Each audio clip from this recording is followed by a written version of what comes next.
So there is a possibility that my book, Just Stab Me Now, might be made into a movie. Do I have magic powers? Not currently. Oh, and it might be in Spanish or have musical elements or both. If at this moment you are thinking, Jill, you don't speak Spanish.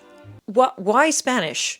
Then don't you worry, we'll get there. Regardless, you should feel free to leave your Caroline and Rosamund fancast in the comments or use the hashtag JustStabMeNowMovie because hashtags, they're important for things. I don't understand social media, but you know what? It might help. Who knows? For those of you coming in cold, my name is Jill Bearup, and this is the YouTube Shorts/TikTok series I made in 2022, where Caroline Lindley, author, and Rosamund Hawkhurst, fantasy heroine, argued about the plot a lot. Everyone under my roof is in danger. I might already be too late. And I had such a beautiful evening planned. Candlelight, dancing, flirtatious threats. And what do I get? Grand Theft Equine. People liked the series so much that they demanded a book. I wrote a book. It came out in 2024. Well, this is the hardback. It came out in 2025, as did the audiobook, but you get me. And people generally liked that too. They liked it so much that they gave me money in exchange for it, and I paid off my mortgage, and I'm getting a suit of armor. It's not done yet, but I specifically said I'm not in a hurry, so, you know, it'll be done when it's done. I even narrated the audiobook. You're welcome. So now, if you haven't been here before, you're caught up, and if you only vaguely knew the story, you're also caught up. Here's the new part. At the end of 2024, I got a message saying, hey, do you have an agency who's pitching the film rights for your book to production companies? And I said, no. And so we had a meeting and they said, do you want one? And I said, sure, why not? As my husband said at the time, that's basically money for old rope. I mean, if they sell the option, you get some money. If the option gets turned into a movie, you get some more money, and you haven't had to actually do anything else. So why would you not? It's probably time for a sidebar for terminology. The option is just what it sounds like. A producer or a production company pays a relatively modest fee to purchase the option to make your book into a movie.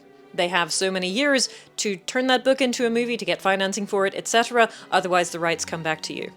If, however, they do get financing and they are going to start to make a movie out of it, that is called them exercising their option, and the author gets paid again. But the thing is, it's very hard to make films. A lot of people try to make films and they don't get made. A lot of people try to sell the option rights for books and that doesn't happen. Or they sell them and then nobody ever makes a movie out of them. The general contract is that the agency has a few years to try and sell the option for your book. And if they sell it, great. If not, the rights revert back to you. And if they sell the option, then that production company has some specified number of years to turn it into a movie and exercise their option, or the rights come back to you. So it seemed a fairly low-risk enterprise. The amount of money that you get paid for the option is sometimes, in rare cases, something like new car money, but in most cases, and indeed in mine, it's more like a few weeks of food money. If the option is exercised, then that amount of money is generally significantly greater.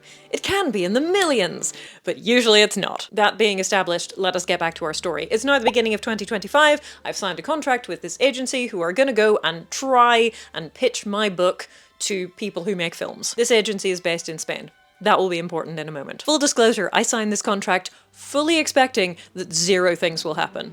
And nothing does happen. Until October of 2025. Hey, we found a producer who really loves your book and their production company would really love to purchase the option, but because they're a Spanish production company and it's most likely they'll end up working with a Latin American production company to make the movie's probably going to be in Spanish. How do you feel about that? Currently I feel the rain has got very heavy, but that's not really relevant. But they said, yes, how do you feel about it being a Spanish language movie? And I said, well, nobody wanted to make it into an English language movie, so why not a Spanish language one? Which may raise the question in your mind, gentle viewer, Jill, why didn't you get an agency in the UK or the US to pitch your book? And the answer to that is, I don't even know how I got the Spanish one. Like, that was just a thing that sort of happened because they came to me and said, hey, we read your book, we really liked it, you want to talk about that? Nobody else to that point had expressed any interest at all. I mean, a couple of months later, I did get an email saying, hey, how about we help you make your book into a play? But I'd already signed the contract by that point, so it was a little bit late. Nobody cared about this book in the English-speaking film industry, but someone in Spain did, so here we are.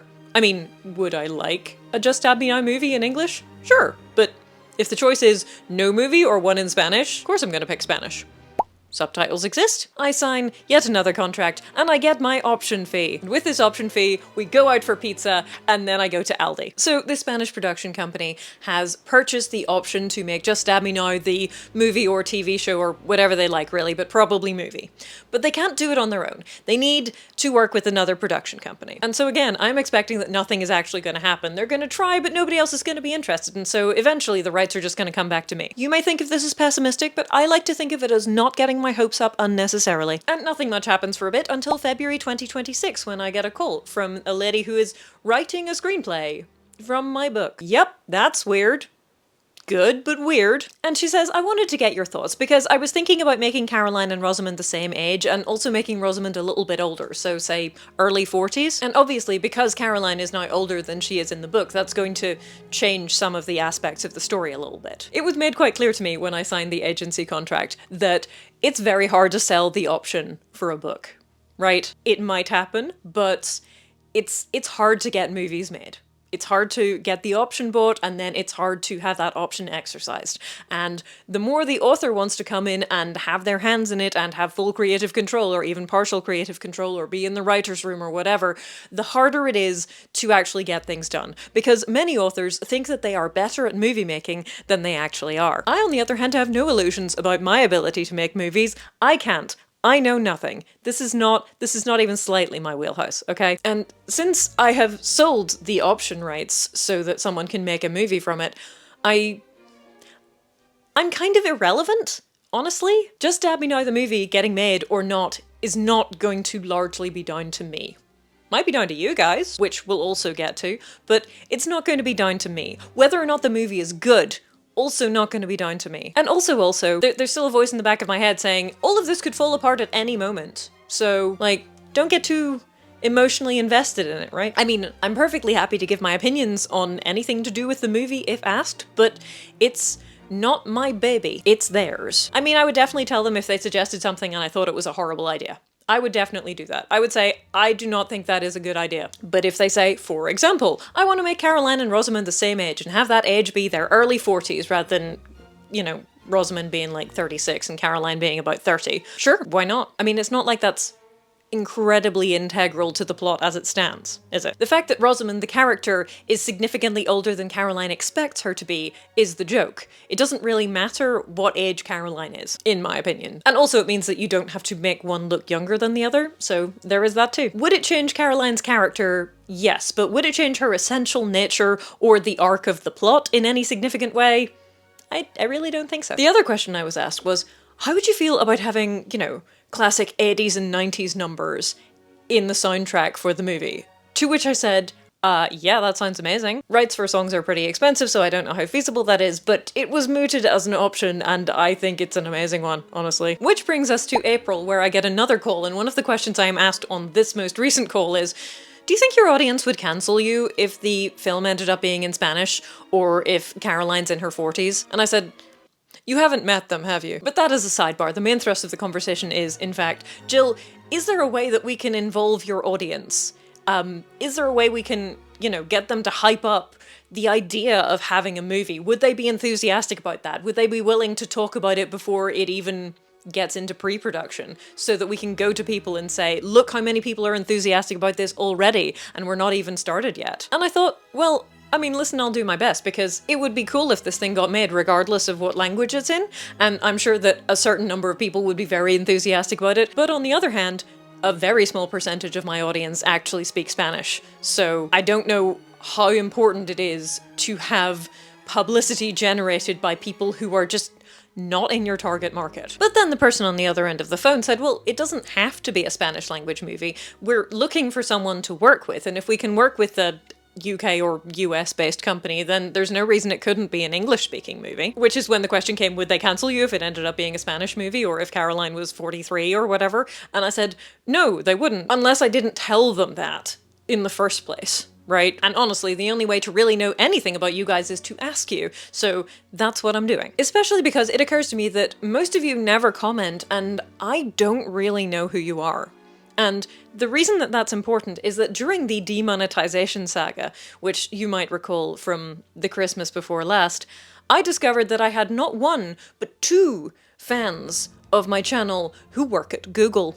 Not at YouTube, but, you know, at Google more generally. And they were extremely helpful when it came to getting the demonetization thing sorted out. Which leads me to the conclusion that there are all kinds of people in my audience, and so it's entirely possible that some of you would know the people to talk to, or might be the people that we need to talk to. So if you're thinking, oh, me, pick me, I know things about film production, I'm involved in the film industry, I could tell you stuff, well, there is a link to my contact form in the pinned comment and in the description of this video.